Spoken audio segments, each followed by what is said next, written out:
Good morning. How are you doing today? Good. How are you? Oh, listen to that voice. I love that energy. Oh, my goodness. Well, thank you. It's great to talk to you this morning. There's so much about you that people need to know about because you really invest your entire mind, body, and soul into just more than a song that's being performed on NBC's The Voice. Oh, yeah, absolutely. Music is my entire life. It's my day job. It's my side job. It's everything. Yeah, because you're part of music before it becomes gigantic. I'm a singing teacher. A singing teacher gives you the opportunity to help inspire people I'll give you a good example. My seventh grade teacher in chorus changed my life because he was the first one that actually sat down with me and said, yeah, there's hope here. Let's work on this. Exactly. It's like that teacher's always the one that's going to support you. A lot of my kiddos come to me starting when they're really, really young. And so it's really fun being able to shape sort of how they enter music with as much confidence as I can give them.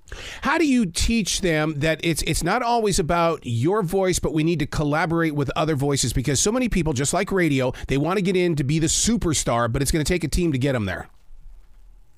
One thing that's really cool to teach them is that they can learn a little something from everybody, and that they have something that someone else doesn't, but that someone else has something that they don't as well. And so when you bring those two together, then you have a superpower. And so it's really fun getting to teach them that at such a young age. One of the things that we have to face as creative people is convincing those that we live with or even our friends outside the household that, yeah, I'm going to take this very seriously. I need some support and some love.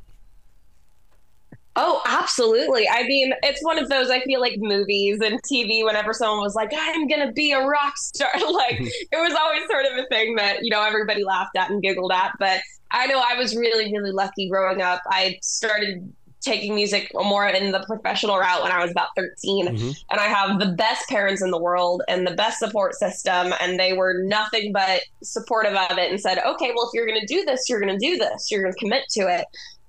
And I did, and that's been my life ever since. But Kristen, you had the courage to sing original music. My bandmates hated me. They wanted to sing Bachman Turner Overdrive and all of these other popular songs.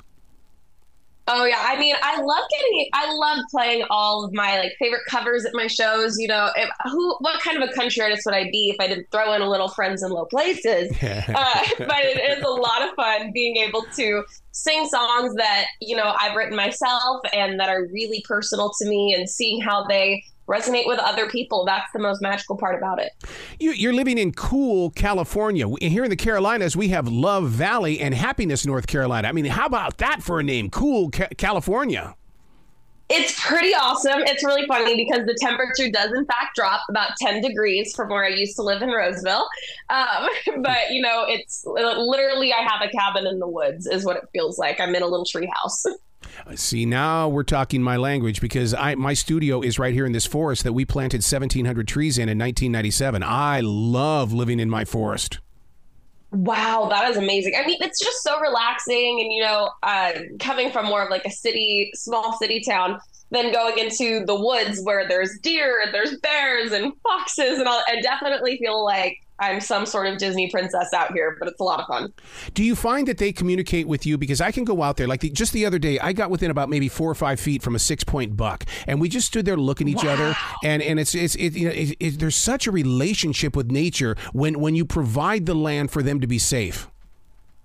Oh, for sure. I mean, I remember shortly after we moved out here, our front yard had, I think it was about 15 deer. And I had never seen that many deer in one spot in my life. And I was like, okay, so this is normal here. Sounds great. I'm looking forward to this. Do you ever get out there and just sing and let them feel your vibration? Oh, I should. I got to study up on my Snow White, and then I'll be all about it. What have you learned being on NBC's The Voice? Because, you being a teacher, that means you're also a student. Oh, absolutely. I'm always learning. And what I've been really, really grateful with is, being on Team Gwen this season. She's been amazing with helping me just really hone in on stage presence and how to control a stage and when to do certain things when you're on stage and convey a message in a song just through your facials. It's been amazing working with her. Yeah, because I'm glad you said that, because nowadays those cameras are on you on that stage, and we're watching those big pictures, and your facial expressions have got to be spot on. Absolutely. And no one knows that better than Gwen. So she's been really, really a lot of help. See, I caught her in concert back in the 1990s, and I was blown away because she was so athletic on that stage. I mean, she's doing push-ups, she's doing all these different things, running around like a real rock star. Oh, she is. She's absolutely an icon. She's always been the it girl. She's fantastic. And the energy that she has that you see on The Voice when you're watching it. It's funny. I've told people that she's nicer than she seems on TV, and they told me she already seems nice. I'm like, exactly. She is one of the nicest people on the planet. God, I mean, and her beauty secrets, because of her fashion line and stuff like that, she's proving to people like yourself, as well as everybody else around the world, you don't have to just settle on music. Do something with all of your creativity. Absolutely. If you're passionate about it, you should absolutely explore it and see where that takes you. So you've got a connection with Morgan Wallen. What's that connection?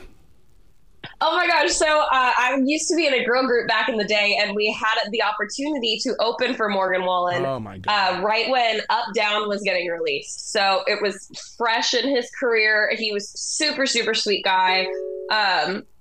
Yeah, his whole band, I remember when we got off the stage, they were all in a line to high five us walking off the stage. Like, really great team. He was super sweet. It was a really fun time. You use the word sweet, and the thing is I don't know if you guys have it out there in California, but Morgan Wallen has a sweet tea in grocery stores here, and my God. Stop, does he really? It is so incredible. And every day I have to have my Morgan Wallen sweet tea because it's that incredible. Oh my gosh, that's so cool. I had no idea. Not a lot of sweet tea in California, but that is really cool. Which I find kind of weird about California, because I mean you've got an In-N-Out out there, and the rest of the nation doesn't have an In-N-Out, but you don't have sweet tea. I don't understand that. I know. We said, you know what? Burgers. We'll take that. That'll be fun. Yeah, we're finally getting one of those over here in the Carolinas. So, we'll be the big judges on that to find out, do they really need to be here in the Carolinas? Oh, we need to start. California's got to get together and be like, okay, guys, we're losing our edge. We got to get the sweet tea together.